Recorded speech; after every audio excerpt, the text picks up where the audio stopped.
Baltijos taurės, Baltijos Cup varžybos ypatingos tuo, kad tai pirmą kartą šiemet jau yra pagal FIS reitingo sistemą taškų ir kad tai formuojasi praktika galbūt ir uždarų slidinėjimo arenų aplamai pasaulyje. Nes tai pirmą kartą ne tik mūsų arenoje, bet aplamai pirmą kartą viso pasaulio uždarų slidinėjimo arenų vyksta šios varžybos pagal FIS sistemą. Sportininkų užsiregistravusių apie 300, paraiškos buvo pateiktos iš 18 šalių pasaulio, dalyvauja 14. Labai smagu, kad pas mus čia atvažiavo kaip iš visų šalių ir daug tikrai stiprių merginų, su kuriuom labai įdomu varžytis, nes gali pasižiūrėti realų savo lygį. Ir dabar pirma Lelda Latvė, kuri tikrai yra aukšto lygio sportininkė ir startuoja pasaulio taurėje. Ir iš tiesų mano atsilikimas šiais metais yra nuo jos žymiai mažesnis negu praeitais, tai tuo aš ir džiaugiuosi.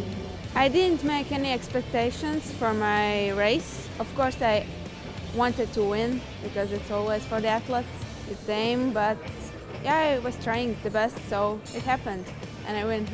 Mentally it was really hard because my sister was behind me really close and also other teammates, but it's always nice to have some competition between the teammates, you know.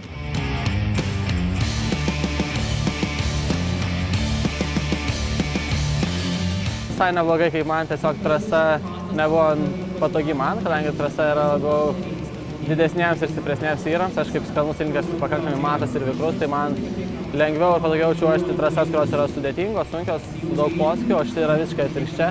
Tai yra gan tiesi, su mažai posūkių ir labai atvirais posūkiais, tai automatiškai aš esu lėtesnis šiek tiek. Kol kas žinau, kad padariau viską, ką galėjau, be jokių klaidų, tokių didelių, tai esu pakankamai patenkintas savo rezultatu.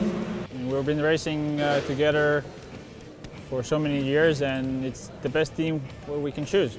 It's nice for me to try to catch him, and it's also nice for him to try to get away from me. So it's a nice fight, yeah.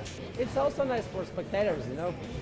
If he would won each run for second and second and second, then it wouldn't be so fun. So I need to punch him a bit.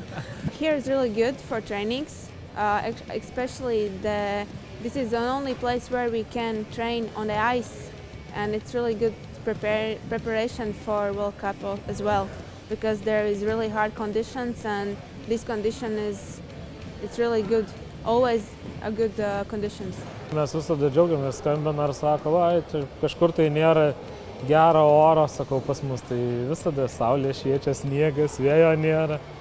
Taip kad mes turim unikalias sąlygas ir iš tikrųjų viskas čia gerai.